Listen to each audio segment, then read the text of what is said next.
¿Qué libros escribió en San Luis Potosí, maestra? En San Luis, mire, escribí lo primero Salmos bajo Salmos. la luna, que fue lo primero. Luego después, Meditaciones a la orilla del sueño. Luego después escribí Perfil de soledades.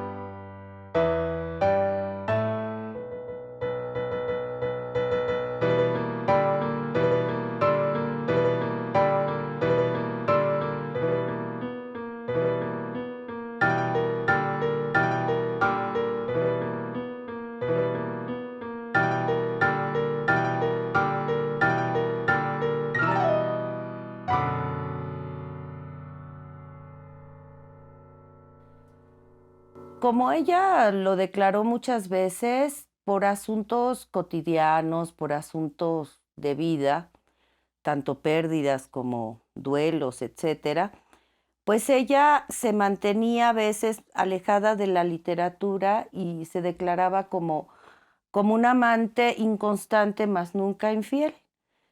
Y parte de eso es que en su mente, en su corazón siempre estaba escribiendo.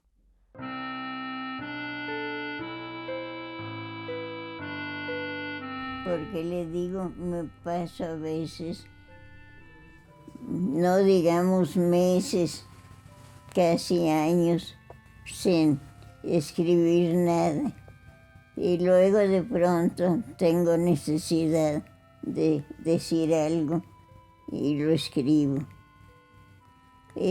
Así es. Su proceso creativo empezaba en la mente y hasta que estaba totalmente redondeado, se sentaba en la máquina. Es esta máquina que está aquí.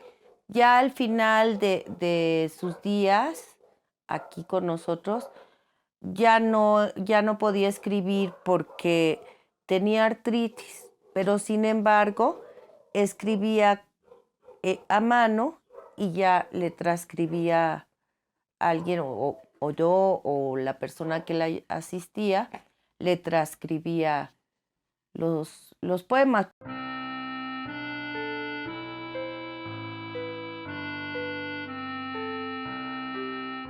Como fue una escuela de religiosas, ya en la ciudad de San Luis Potosí, el Colegio Motolinía,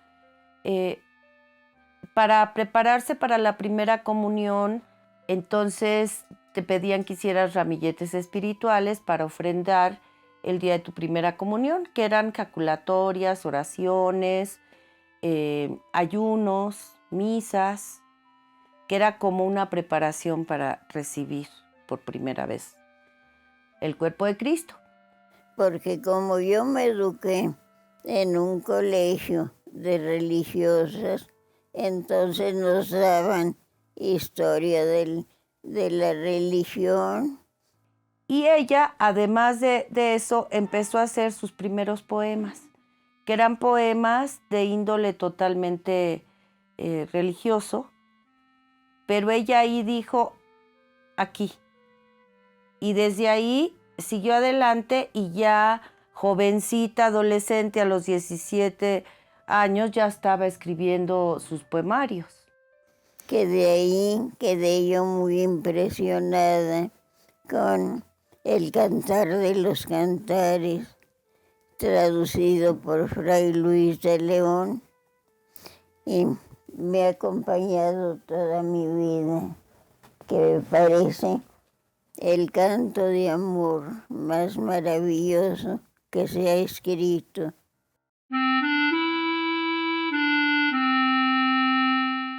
Cuando ella tenía entre 6 y 7 años, deciden irse a San Luis Potosí para que ella estudiara la primaria, porque antes en Pinos, pues prácticamente no había ido a la escuela, ¿no? Es decir, era muy básico, muy elemental, y ella siempre estaba enferma en la cama, y que entonces su papá viajaba y que ella vivía con su mamá en San Luis Potosí. Y que ahí, cuando ella empezó a escribir todos estos poemas, estos salmos, pero también en esa misma autobiografía dice que ella ya escribía cuentos, ¿no? Desde muy pequeñita ella también escribía cuentitos. Y que todos esos poemas, me comentó ella, que había escrito en la adolescencia, y yo creo que en la infancia posiblemente, su mamá los guardaba. Dice que a su mamá le gustaban mucho sus poemas que ella había escrito de niña en ese periodo en San Luis, y que su mamá todos los tenía guardados. Y que cuando su mamá falleció, ella, Amparo Dávila, todos los rompió, todos los destruyó. Porque yo le pregunté, ¿y esos poemas ya los publicó? ¿Dónde están? Y me dijo, no, los rompí. Hice muy mal, dice, no los debía haber destruido. Pero en ese momento pensé que no valían, que eran insignificantes, que eran poemas de la infancia, de la adolescencia, y los rompí, los destruí, ¿no?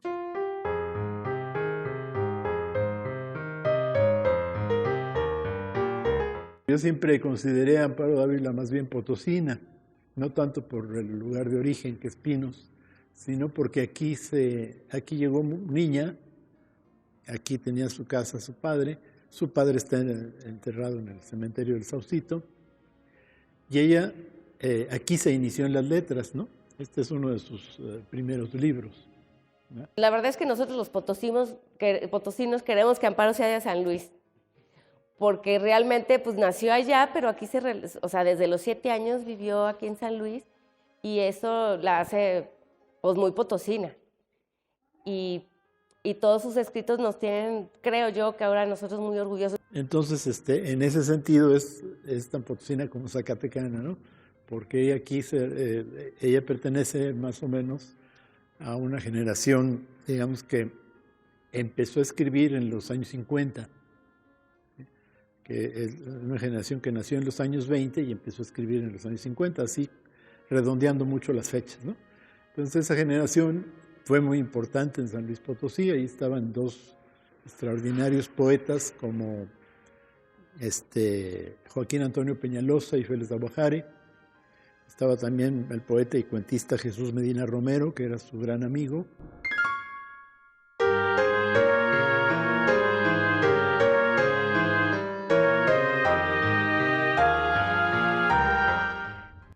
Este edificio es donde estaba el Colegio Motolínea de Mujeres, que en realidad se llamaba María Luisa Olanier. Era el colegio donde Amparito llegó a cursar la primaria y después secundaria aquí en San Luis Potosí. Ahora este edificio está un hotel boutique que se llama Margarita. Pero la parte donde es el estacionamiento es donde eran los salones del Colegio Motolínea. Era una escuela, un colegio de monjas, como decimos, un colegio de religiosas. Aquí en ese tiempo había cuando menos 3 colegios de religiosas que tenían prestigio, ¿no? Que eran famosos.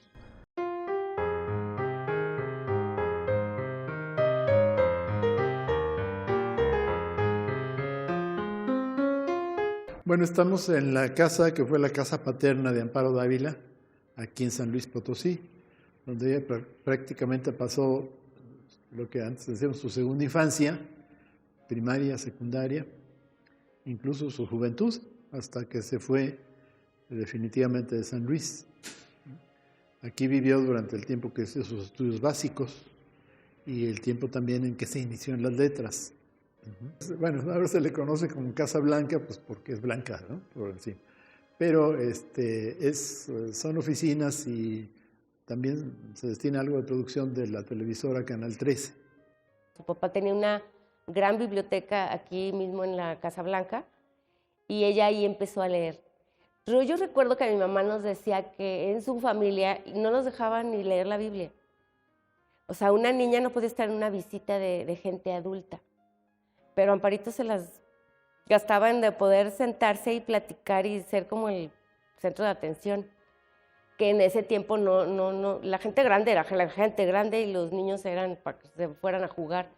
Y yo recuerdo que mi mamá eso platicaba, que cuando venía a su casa, ella metida en la biblioteca de su papá leyendo como loca. Creo que era la sala estaba por acá y fue cuando la conocimos un Jueves Santo. Y recuerdo esto del Jueves Santo porque en San Luis las calles del centro se llenan el Jueves Santo porque es la visita de los 7 altares.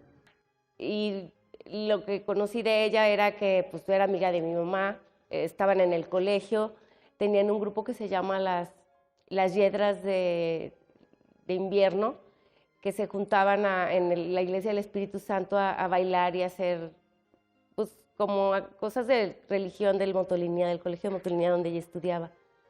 Fue compañera de mi tía Tere Córdoba, de mi tía Emma y Lupe Córdoba.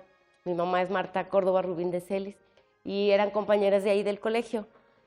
Y eso mismo hacía como que fueran amigas. Y ahí en esa foto sale Amparito en una esquina y sí se ve claramente. Por lo menos 5 o 6 veces al año estábamos en San Luis, sobre todo para Semana Santa y ver la procesión del silencio, que era como todo un ritual. Yo, uno de mis recuerdos muy bonitos que tengo es las Semanas Santas en la Casa Blanca, como le dicen ahora, la casa de don Luis Dávila, que después ella hereda la señora Amparo Dávila. Y eran unas tertulias muy agradables, pero eran unas tertulias donde se hablaba básicamente de literatura. Mi mamá invitaba a las personas que antes mencionamos, a Rodríguez Ertuche, a Medina Romero, a sus hijas de Medina Romero, Fuensanta y Sara Rosa, Carmelita Rodríguez. Mi papá era Jesús Medina Romero, un hombre que también aparece en las Letras de México. Era muy amigo de la señora Amparo Dávila. Desde muy jóvenes los dos incursionaron en las letras. Entonces esto ya en el ambiente donde se desarrollaban mi papá y la señora Dávila, pues nos permitió un acceso muy grande a ella. Y hacían una tertulia, o sea, había la cena de Viernes Santo y luego hacían una tertulia literaria. Tengo conciencia de Amparo Dávila cuando yo tenía como 7, 8 años de edad, o sea, muy pequeña, muy pequeña. ¿Acompañaba a su papá? Y yo acompañaba a mi papá y a mi mamá y a mi hermana porque todos éramos requeridos para los viernes en la procesión del silencio, que además tiene un lugar, digamos, maravilloso. En el recorrido de la procesión es una casa llena de balcones y ahí ella tenía la gentileza de invitarnos, pero no nada más a nosotros, sino ahí estaba, le digo, muchas personas de la época, pero incluso secretarios de Estado. Yo le llegué a ver en la casa de doña Amparo Dávila, Antonio Carrillo Flores, nada más. Entonces, con doña Amparo Dávila sí yo podía tener conversaciones. Era bastante amable.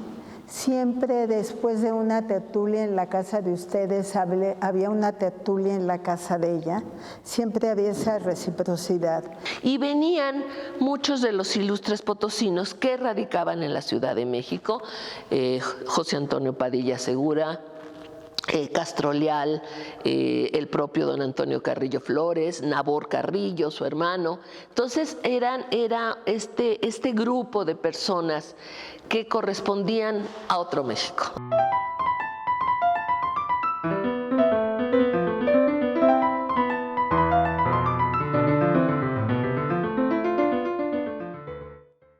Y Amparito era perfecta, yo la veía así, era arreglada, siempre muy bien peinada. Hablaba a mi casa por teléfono, por ejemplo, y ¿de parte de quién? Y decía, de Amparo Dávila. Mamá, te habla Amparito. Entonces ella le decía, ay, qué lindas tus hijas que me dicen Amparito. Era muy educada, muy correcta, no sé, me parecía. Mi mamá también, pues la visitaban mucho mis tías, mis primas. Tengo varias primas que todavía recuerdan ese tiempo pequeño que estuvo aquí en San Luis con sus hijas cuando todavía vivían aquí en la Casa Blanca. Y pues el recuerdo de mi mamá era de siempre, pues desde niñas, no sé, jugaban, iban a los ranchos de mis tías que tenían la hacienda de Arroyos o o en Pavón, el rancho Pavón también ahí iban con ella de chiquitas cuando iban a jugar. Yo era una niña de 7 años cuando la conocí. Amparo, bueno, entonces era una persona, coincido con las personas que me han antecedido en el uso de la palabra, una mujer muy fina, muy detallista, muy educada, siempre muy bien presentada. Nunca me acuerdo yo haberle oído una voz estridente, un grito o una molestia, nunca la vi, siempre la veía en un estado de ánimo tranquilo. Por una cosa muy curiosa, yo siempre recuerdo que yo siempre vi a la señora Dávila vestida de negro. Y toda su vida estaba con sus ojos perfectamente delineados en negro, también, muy delineados sus ojos. Ella, una mujer que siempre olía efectivamente a perfumes muy finos, muy, muy finos. Era una mujer muy simpática en ciertas cosas. Otra característica que yo ya no sé bien si es un destino de las personas, era esta forma de vivir entre la Ciudad de México y la ciudad de San Luis Potosí. Para Amparo yo creo que era más complicado porque en tanto que yo viajo con una valija y un neceser si acaso, Amparo viajaba con los gatos en un carro y Cyrano con las hijas en otro auto. Pero eso parece ser sencillo, pero es un modelo de vida un tanto cuanto difícil, ¿no? Sin embargo, así se vivía. Y entonces ella venía para la Semana Mayor y varias semanas del año a la Casa Blanca y el resto del tiempo vivía en México. Pero era un modelo cotidiano para Amparito, ¿sí? Y yo creo que lo mismo usaba cuando vivió entre México y París, cuando se instalaban las grandes etapas con Pedro Coronel, porque Pedro Coronel vivió muchos años en París, ¿no? Oiga, señora Amparito, porque mi padre le decía Amparito o le decía Amparísimo, ¿sí? Oiga, Amparísimo, porque siempre se hablaron de usted queriéndose mucho, nunca pudieron quitar el usted entre ellos. Oiga, Amparísimo, tal cosa, ¿no? Oiga, Amparísimo. Y yo siempre le dije, señora Dávila o oiga, Amparito, ¿no? Así ya cuando era muy confianzuda la cosa yo con ella. Y siempre me decía, ay, Fuen, tan linda. Dice, cuando hablas por teléfono, yo siempre tengo que preguntar, ¿es la hija de Arriola o es la hija de Medina Romero? Porque la hija de Juan José Arriola se llama también Fuensanta. Otra de las cosas que mi mamá me platicaba es que tenía una como dama de compañía ya en su casa que se llamaba Conchita Cisneros, que era hermana de un sacerdote. Y ella vivía en la parte de la azotea de la casa. Hay como una casita en esa parte y ella vivía ahí y dice que tenía pajaritos, que había comprado varias jaulas y tenía varios pajaritos y que una vez en la noche un cuervo fue y los descabezó a todos. Cosa que también Amparito decía, pero ¿cómo me pasan todo este tipo de cosas como de cuento, como de Edgar Allan Poe con los cuervos? Y eso la motivaba a tener la imaginación de sus cuentos que después escribiría.